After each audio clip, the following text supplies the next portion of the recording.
పట్టాభి వారు కనిపించడం లేదే, అసలు కారణాలు కూడా అవేనా? పట్టాభి తిరిగి యాక్టివ్ అవుతారా? ఎప్పటిలోపు ఆయన మొదలవుతారు? తెలుగుదేశం పార్టీ జాతీయ అధికార ప్రతినిధి కొమ్మారెడ్డి పట్టాభిరావు కూటమి విజయం సాధించిన తర్వాత కనిపించడం మానేశారు. దాదాపు 2 నెలల నుంచి ఆయన పెద్దగా కనిపించడం లేదు.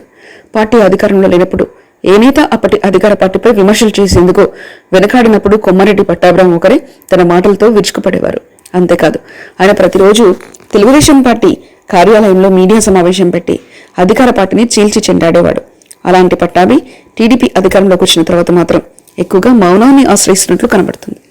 కొమ్మారెడ్డి పట్టాభిరావు చేసిన పదునైన విమర్శలతో నాటి అధికార వైసీపీకి ఆయన శత్రువుగా మారారు. ఆయన ఇంటిపై దాడులు కూడా జరిగాయి. పట్టాభి కొన్ని కేసుల్లో అరెస్ట్ అయి రాజమండ్రి జైలుకు కూడా వెళ్లి వచ్చారు. ఎన్నో కేసులు ఎదుర్కొన్నారు, మాటలు పడ్డారు, గాయపడ్డారు. అయినా టీడీపీ విషయంలో వెనక్కి తగ్గలేదు. చంద్రబాబు నాయుడు స్వయంగా కొమ్మారెడ్డి పట్టాభిరావు ఇంటికి వెళ్లి మరీ ఆయనను పరామర్శించి వెళ్లారు.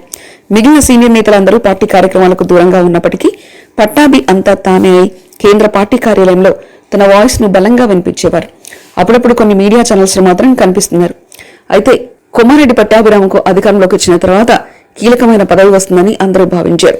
రేపు చంద్రబాబు భర్తీ చేయబోయే పోస్టులలో పట్టాభికి ఖచ్చితంగా ఒక పదవి వస్తుందన్న అంచనాలు కూడా వినిపిస్తున్నాయి. యువకుడు కావడం, మంచి వాగ్దాటి ఉండడంతో పట్టాభికి మంచి పదవిని చంద్రబాబు కట్టబెట్టే అవకాశాలున్నాయంటున్నారు. అందుకోసమే పట్టాభి వెయిట్ చేస్తున్నట్లు చెప్తున్నారు. ఈ మేరకు పార్టీ అగ్రనాయకత్వం నుంచి పట్టాభికి సంకేతాలు అందినట్లు చెప్తున్నారు. అది కూడా కీలకమైన కేబినెట్ ర్యాంక్ ఉన్న పదవిని చంద్రబాబు పట్టాభి కోసం సిద్ధం చేసినట్లు అంటున్నారు. పదవిలోకి వచ్చిన తర్వాత కొంత ఆచితూచి మాట్లాడాలని, తక్కువగా మాట్లాడి ఎక్కువ పనులు చేయాలని కొమ్మారెడ్డి పట్టాభిరావు భావిస్తున్నట్లు తెలిసింది. దీంతో పాటు మంత్రులు విపక్షానికి కౌంటర్ ఇస్తుండటంతో ఇక తనకు పెద్దగా పనిలేదని ఆయన భావిస్తున్నారు. దీంతో పాటు పదవి వచ్చేంత వరకు ఒకంత జాగ్రత్తగా వ్యవహరించాలని ఆయన నిర్ణయించుకున్నట్లు తెలిసింది. అందుకే గన్నవరం టీడీపీ కార్యాలయంపై దాడి అంశంపై కూడా ఆయన పెద్దగా స్పందించలేదంటున్నారు.